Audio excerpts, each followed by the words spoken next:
Before the video starts, I want to thank the 1077 people that have subscribed to the channel so far. I'm surprised I even got to this point, and it's amazing. I appreciate all of you. Saw dudes, before you crucify me, hear me out. Severance Enclosure is objectively bland and bad, but it sucks less with Strand Titans. I wanted to go outside the box and challenge myself to take a dookie exotic and make it a little less dookie. Today we're going to leverage Severance Enclosure's exotic perk, Thread of Finality, and Thread of Evolution to get ridiculous levels of explosions upon finishing enemies. On top of that, it's impossible to die with this build under the right conditions. You'll be creating an army of gremlins at the same time. Let's get started. Bladefury is the only super that we can use, but it works really well in this build for sticky situations, since it can melt champs and shut down rushes. You can choose either Barricade for this build, but I prefer to use Rally Barricade for the weapon bonuses that it provides. Frenzied Blade is the only melee choice we have, but it severs enemies for better survivability. For the grenade, you have two choices. I personally ran with Shackle Grenade because it can provide breathing room in tough areas. However, if you prefer to move freely, I would suggest using Grapple. Both are excellent choices. Aspect-wise, we're looking at using Flechette Storm and Into the Fray. Flechette Storm allows us to perform a sliding melee attack and chain together inputs to throw unraveling projectiles at enemies. Each activation costs 50% of a full melee charge, and we are granted 25% damage resist from non-melee attacks while in the animation. Into the Fray causes Tangles we destroy to send out pulses every 2 seconds for 6 seconds that provides us and allies Woven Mail and heal for 10 HP. Also, while we have Woven Mail active, we receive 400% additional base melee regen rate.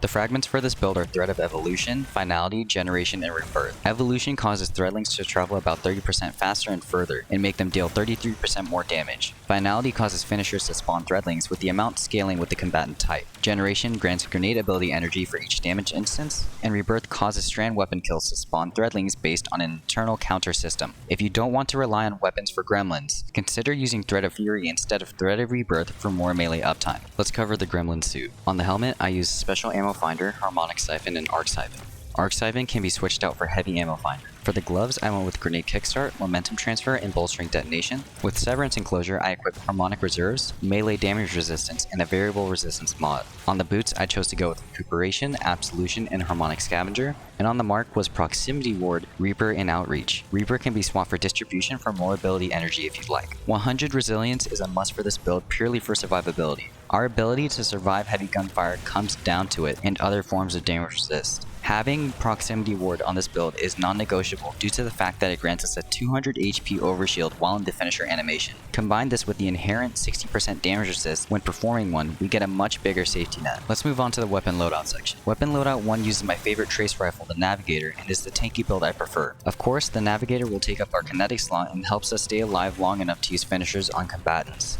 If you choose to go this route, I highly encourage trying to use Grapple in conjunction with the Navigator's Catalyst for some goofy plays. In the energy slot, I am using Posterity due to it being able to roll with full shot. Next season, this thing is going to be a beast, and I'm already a fan of it. In the heavy slot, I am using Carax's Distress. This rapid-fire frame grenade launcher can roll with Hatchling and makes for good ad clear. Weapon loadout 2 is for those who want to use Thread of Rebirth instead of Thread of Fury. In the kinetic slot, I subbed out the Navigator for Quicksilver Storm. This auto rifle has surprisingly good DPS, and with the grenade launcher mode, can really melt high-priority targets. Forbearance will be our energy weapon since it can soften a lot of enemies in a line, priming them for finishers. For the heavy weapon, I used Hothead since it's a good answer to a lot of problems.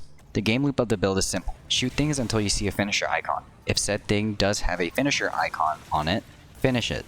Rinse and repeat. Seriously, with the amount of Threadlings being spawned, you'll soften or outright kill the many other units closing in. If you're in a bad spot, try to finish something. The overshield provided by Proximity Ward makes you near unkillable. I hope you guys enjoyed the build, despite it being extremely goofy. This is an exotic that needs a lot of love, but I made it work. Thank you all for watching, and happy farming.